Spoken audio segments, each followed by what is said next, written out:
जैन साथियों, मोदी जी के दोस्त ट्रंप ने अमेरिका से खुशखबरी भेजी है। वो खुशखबरी क्या है? H-1B वीजा की फीस $1 लाख कर दी गई है। $1 लाख यानी कि 88 लाख रुपए अगर भारतीय मुद्रा में अगर आप उसको देखेंगे तो अब किसी भारतीय को अगर अमेरिका में नौकरी करनी है अपनी योग्यता के आधार पे, अपने कौशल के आधार पे, तो उसको 88 लाख रुपए देने पड़ेंगे। पहले ये H-1B वीजा की फीस कंपनी देती थी और कंपनी की जो फीस थी वो उस वक्त $1,000 थी, यानी कि करीब करीब 88,000 रुपए। अब उसको $1 लाख कर दिया ट्रंप ने। मोदी जी के दोस्त ने उसको बढ़ा के $1 लाख कर दिया, यानी कि 88 लाख रुपए देने होंगे। जाहिर सी बात है कोई कंपनी 88 लाख रुपए नहीं देगी। और शायद जो मेरी जानकारी है उन्होंने शर्त लगाई कि अगर कंपनी पैसा देगी, जिस नौजवान को नौकरी करनी है उसको देना है, फिर तो वो 88 लाख देगा, लेकिन अगर जिस कंपनी को पैसा देना है तो वो 2 गुना पैसा देगा। तो आप समझ सकते हैं कि जो भारतीय हैं उनका व्यापार, उनका रोजगार, उनका सब कुछ जो अमेरिका में चल रहा है उसको तहस नहस और बर्बाद करने का ये फरमान है। और ये फरमान क्यों है? मोदी जी के एक दोस्त की लड़ाई का खामियाजा पूरे हिंदुस्तान को भुगतना पड़ रहा है। याद कीजिए, ये वही ट्रंप है जिसको जिताने के लिए मोदी जी के भक्त नारे लगा रहे थे, पूजा कर रहे थे, अर्चना कर रहे थे, गोदी मीडिया वाह वाह कर रहा था। मैंने संसद के अंदर जब हमारे भारतीयों को बेड़ियों में बांध के अमृतसर उतारा गया, मैंने ये मुद्दा जब सदन में उठाया, संसद में, वो वीडियो उठा के देखिएगा, हंस रहे थे बीजेपी के लोग, ठहाके लगा के हंस रहे थे। यानी कि भारतीयों के अपमान पे, उनको बेड़ियों में बांध के लाने पर यह मुद्दा जब मैंने भारत सरकार के सामने देश की संसद में उठाया तो हंस रहे थे लोग, मजे ले रहे थे। ठीक है, बेड़ियों में बांध के आ रहे हैं, अपमान हो रहा है तो होने दो। अभी मोदी जी को जन्मदिन पे बधाई दिया ट्रंप ने। दूसरे दिन उसी ट्रंप ने भारत को ड्रग्स की तस्करी करने वाले देशों की सूची में डाल दिया। यानी कि वो एक ड्रग्स की तस्करी करने वाले देश के प्रधानमंत्री को बधाई दे रहा था। और हमारे प्रधानमंत्री बेचारे एकदम खुशी से झूम उठे।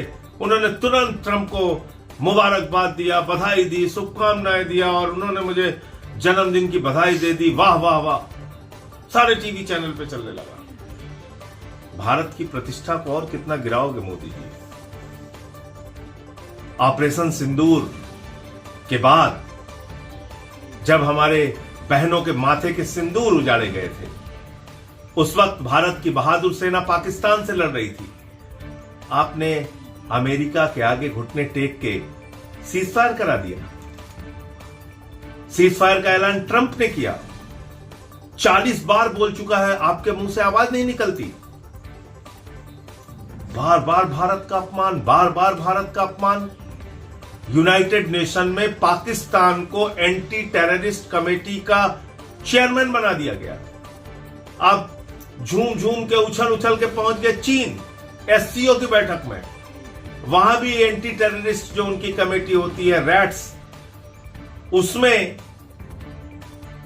आपने देखा कि फिर से पाकिस्तान को ही उस कमेटी का, एंटी टेररिस्ट कमेटी का चेयरमैन SCO में भी बना दिया गया, UN में भी बना दिया गया, SCO में भी बना दिया गया। यह आपकी विदेश नीति है। ऐसे आप उछल कूद मचाते रहते हैं, महामानव पहुंच गए, मोदी जी पहुंच गए, कोई महिला रो रही है, कोई बच्चे नारे लगा रहे हैं, हो रहा है, जबरदस्ती आप लोगों को गले पड़ के हंस रहे हैं। इससे विदेश नीति चलेगी? और याद रखिएगा, हिंदुस्तान के एक एक नौजवानों को मैं कहना चाहता हूं जो इंजीनियर हैं, जो मेडिकल के क्षेत्र में पढ़ाई करके बहुत आगे गए हैं, उन सब के लिए, आपके लिए संदेश है, बहुत बड़ा संदेश है। याद रखिएगा, 71% H-1B वीजा भारतीयों के पास है। यानी कि अमेरिका में काम करने वाले कुल लोगों की संख्या में से 71% ऐसे लोग हैं जिनके पास H1B वीजा है। उनकी सबकी नौकरी तबाह हो जाएगी, बर्बाद हो जाएगी, किसी काम के नहीं बचेंगे। फिलहाल इस देश के लोग, इस देश का गोदी मीडिया ये इसीलिए बना है, इसीलिए पैदा हुआ है कि देश का स्वाभिमान कितना भी गिर जाए, देश के सम्मान को कितनी भी चोट पहुंचाई जाए, लेकिन मोदी जी का गुणगान करना है। तो आप करते रहिए गुणगान और मोदी के दोस्त ट्रंप का फरमान भी सुनते रहिए। जय हिंद। अगर हमारे चैनल पर आप नए हैं तो लाइक करें, शेयर करें और कमेंट जरूर करें। और हाँ, चैनल को सब्सक्राइब करना भी ना भूलें ताकि आपकी पसंदीदा खबर आप तक पहुंचे सबसे पहले और आप बने रहें जागरूक। शुक्रिया।